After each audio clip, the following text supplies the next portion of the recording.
A chance discovery of a flower near a mountain spring in Wales would begin a journey for one of the most imaginative thinkers of our time, Edward Bach, a passionate and devoted physician who turned his back on orthodox medicine and began researching the healing power that nature provides for treating disease.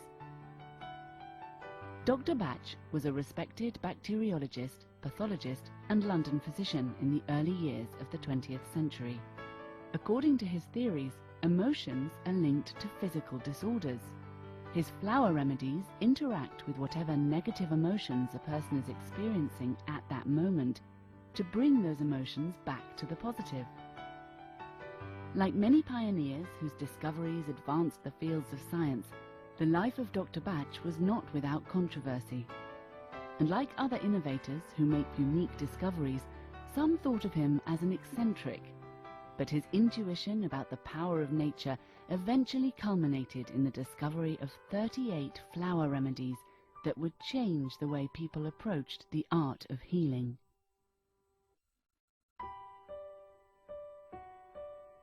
Edward Bach was born on the 24th of September 1886 in the village of Moseley, located just on the outskirts of the city of Birmingham, England. Throughout his childhood, Bach often visited the countryside.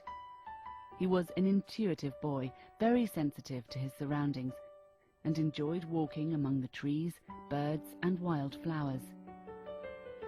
But in stark contrast to the natural beauty of the open fields was the city of Birmingham. This manufacturing city is considered the birthplace of the Industrial Revolution. Upon leaving school, Bach went to work at his father's brass foundry. He had suppressed his childhood dreams of becoming a doctor, as he didn't feel he could ask his parents to stand the expense of his medical training. But with its constant noise and seemingly claustrophobic conditions, the work environment at the foundry did not suit the young Bach. He did, however, find a very different inspiration from this industrial setting. Edward Bach was a keen observer of emotions and saw how illness took its toll on the workers. Fear of illness was as great a problem as illness itself, because a sick man could not work nor afford the expense of large medical bills, and the cures offered did little more than mask the symptoms.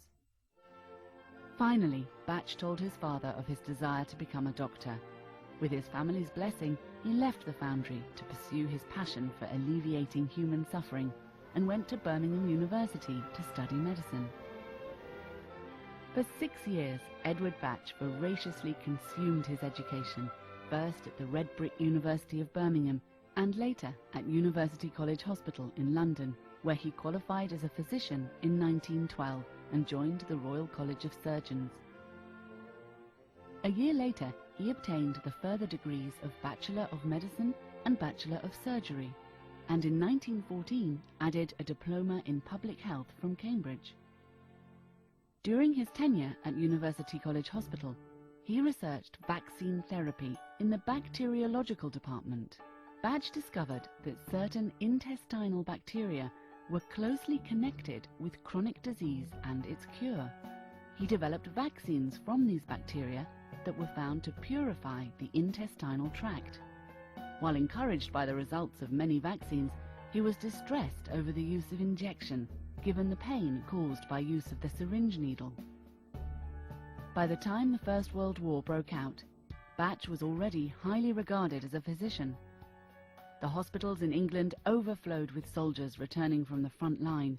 Some men had horrific injuries, while others were suffering from the effects of gas poisoning, amputations, and shell shock, what we today call post-traumatic stress. Although Bach's ill health restricted his ability for military service, he was placed in charge of 400 wartime hospital beds. While spending every spare moment working at his research into bowel disease.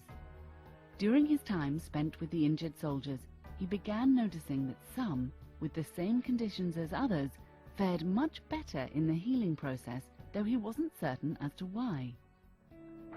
Unfortunately, in 1917, his efforts came to an abrupt halt as he collapsed at work with a massive hemorrhage and was rushed into hospital. Doctors operated on him, removing a cancer already in an advanced stage. He was given only 3 months to live. But for the tenacious Dr. Bach, there was too much work left to be done, as he felt he had only scratched the surface with his research.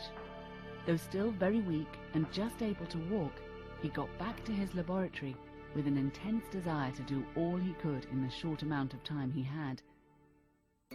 With new purpose, he became stronger, defying all odds and amazing his colleagues with his renewed health. To say Bach was a workaholic is somewhat of an understatement. His window at the hospital was known as the light that never goes out because of the long hours he kept. The following year, Dr. Bach was given unofficial permission to inoculate troops in England, with the result that thousands of lives were saved. This only brought more patients to his door. He ran his private practice where the elite of the profession were located, on Harley Street in London.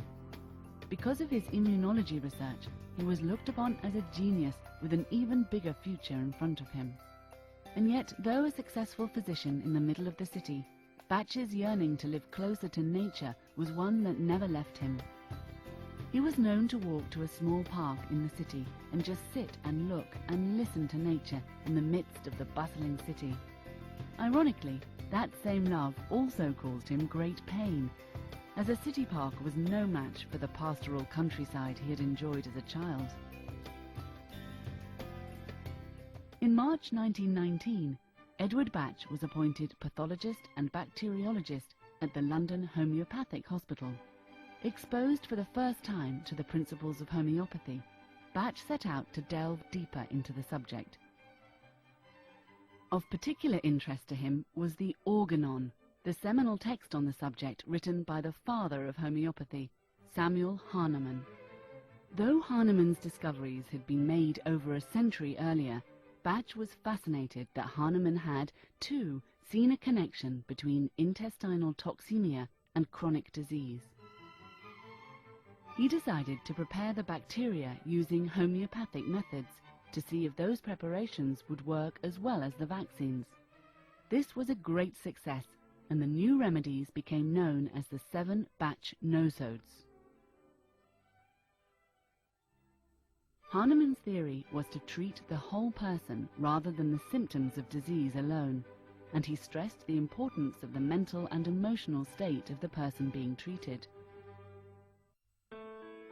Dr. Bach felt a kinship to Hahnemann, as he had always been interested in the individual needs of his patients as people, believing that orthodox medicine concentrated too hard on diseases and not enough on the whole person.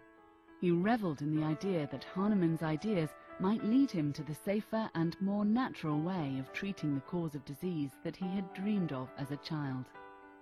In his consulting rooms, he began trying to apply Hahnemann's insights by categorizing his patients and searching for links between their personalities and the bacterial nosodes that they needed. He found he could often predict the nosodes he would need to use on a patient just by looking at the personality type. In 1922, Dr. Bach decided to give up his post at the London Homeopathic Hospital in order to concentrate on his research, although he continued to receive and treat patients at his London consulting rooms. He opened a large laboratory in Park Crescent, and it was there that Edward Bach met radiographer Nora Weeks. She too found the prospect of healing by nature fascinating, and she was a firm believer in the directions his research was taking. Later she would become his assistant, although by all accounts the relationship between the two remained purely platonic.